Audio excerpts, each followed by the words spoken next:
Welcome to the Digital Marketing News. I'm Tiffani Allen. And with your first story this week, I am Joshua Nite. Hey, have you ever heard of this thing called Facebook? Yes. Crazy little thing called Facebook? As a Gen X kind of Zennial, I use Facebook almost exclusively because Snapchat terrifies me. Fair. Basically. But it does turn out that Facebook's revenue has been slowing down a little bit. Not to say that they're dipping so much as they're not growing as fast as they want to, which is leading them to try out some new and maybe some return of some old tactics to get marketers more interested. So this should be interesting. Facebook has relaunched their sponsored search results feature. This was something they tried out in 2012, right after their IPO, where they wanted to really make a push towards courting marketers. Didn't quite have the impact they were looking for back then, but now they're going to try it again. So they've got a small group of people testing this out. These sponsored links will kind of have the same content as the ads on the news feed, but just give another spot for sponsors to get in there. Will be very clearly labeled as sponsored, of course, but still that same content. So it'll be interesting to see, like, this is another opportunity to get in front of people, but really, if you think about search, isn't really what people do on Facebook. Right. We tend to passively scroll rather than go looking for something specific. But we'll see. I think if this limited run has any value for marketers, then it's going to go wide. I think if it goes wide, we should take that as an indication that it's worth a look. Yeah. Behavior shaping ad platforms is a whole thing, so we'll see. And I heard a rumor actually that social media is actually displacing newspapers as a news source. That'll be in the news article for you guys this week too, but it is interesting to look at. If you're looking at news on Facebook and you're searching for stuff, this might be a good play for publishers and others. Sure thing. Yes, in other news, consumers are saying that brands ask for too much information and that's why they don't trust them, in a nutshell.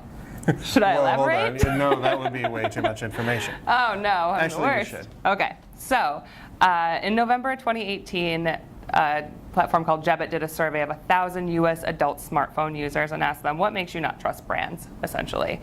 So 35.9, so about 36% of respondents said that brands that ask for too much information are the least trustworthy, or that's why they don't trust them. Okay.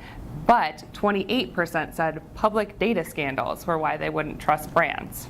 So if you want your brand to be less popular than a data breach, ask them for too much information. Yeah, something to think about when you've got your, conversion forms, your checkout cart, any of those things that consumers would need to fill out before they interact with you or before they receive their product.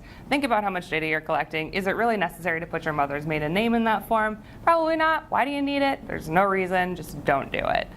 Yeah? Yeah. Okay. So other factors included inaccurate information in marketing messages. So those personalized messages that you get that maybe have the wrong name or the wrong everything. Consumers don't trust that so much. So again, a lot of folks are investing in marketing technology over the next year, marketing automation being one of those.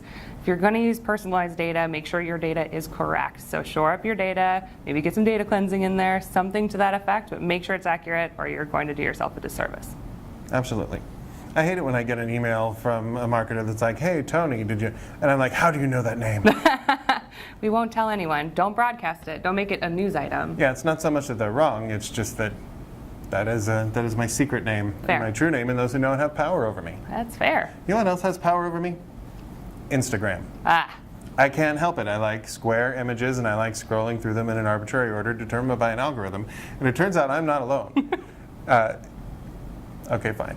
Ad dollars are actually shifting from Facebook to Instagram. So take that, Facebook, who owns Instagram. Yeah. Never mind. So things are rosy for Facebook no matter what. But an agency called Social Bakers came out with a report. They observed that in 2018, a lot of marketers were putting more into Instagram than they did Facebook, and that they believe this trend is going to continue. Yeah. I found it interesting, though, they're not focusing on getting the ads in people's feeds as much as getting them in the stories. So, just like grandma used to sit and watch her stories, that's what we all do all day now on every single social platform. And it turns out they're getting higher engagement with those stories than they are on Facebook. So interesting, definitely worth a look if you're a marketer who has kind of a visual product offering, or even if you can do something interesting and dynamic, like GE does their huge pictures of shiny jet engines, and wouldn't think that would work on a platform like Instagram, but it does. It does. So have a look, see if your audience is on there, and if they are, you should be too. Yeah. So remember when I was talking about data breaches earlier? Yeah, you gave me way too much information. Yeah, I have some more. Well, all right then. So Google has decided to shut down Google Plus for consumers early due to another recent large data leak. So for perspective, the one that happened back in October had about 500,000 user profiles that were compromised. Now it's up to 52.5 million. Right, so that many people use Google Plus is one thing to talk about later. So the kind of data that was leaked here were names, email addresses, occupation, age, so nothing like credit card data or any of that stuff, but still, your personal information, when it is leaked, it's just a very unsettling feeling.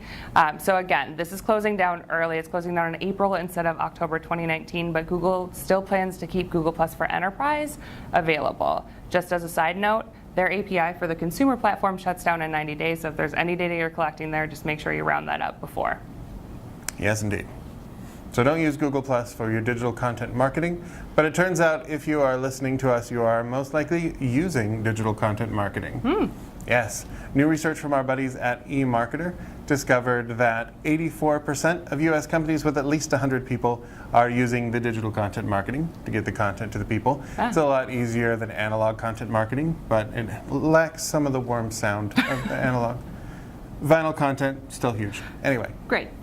They found, though, that adoption has not changed much over the last 3 years. It's been about a 1% rise from 2017 on into 2019. So that it seems like the people who are holding out are really holding out hard. I thought it was interesting, though, B2B is slightly higher than B2C, not what I would have thought. But if you think about it, you got longer buying cycles on B2B. You've got a lot more people who need to educate themselves and the rest of their buying committee before they make a decision. So that kind of makes sense. Content works a little bit better for B2B, and as an agency that does B2B content marketing for a whole lot of folks, that's good news to me. Hey, it makes us happy. Yeah. So there were top 5 common goals for this content that is being created. Oh, yes? Yeah, absolutely. So more original content was number 1, followed by more visual components. So content that's more original, has something new and unique to say, visually engaging, very important.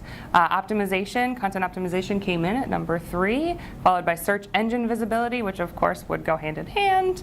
And then finally, actionable content. So all of these things are best practices already, right? You want to have something for the reader to do after they read the post. You want something engaging to keep them there. All of those things make it easily found via search engines and other things. It's very important to make sure these things work together as part of your content marketing strategy, as if the survey is any indication, your competitors will also be doing that. So something to keep an eye on in the next year. Yeah, I thought it was interesting that we listed those in order of the percentage of people saying that was their top goal. I would flip it upside down. More actionable content, increased search engine visibility, content optimization, then more visuals, then more content. Like, let's get the most out of the content that we have and make it more visible, more awesome, and then look at creating more. Yeah. Just saying. It's just me. Yes. I'm not like absolutely. an e-marketer or anything. No, that's fair. That is fair. So if you are looking for more trends for 2019, if you're like, what are we going to do? Go to the TopRank blog. We'll have a series of trends posts and predictions coming out over the next few days. There's a couple already live. If you are interested in learning about content or search, I would check that out. Otherwise, of course, take a look at the news post into which we are embedded. There is plenty of information there for you as well. That one down there is really cool. If you are watching us on YouTube, of course, you can subscribe and ding the little notification bell, and you'll get a notice whenever one of these videos goes up, which is weekly.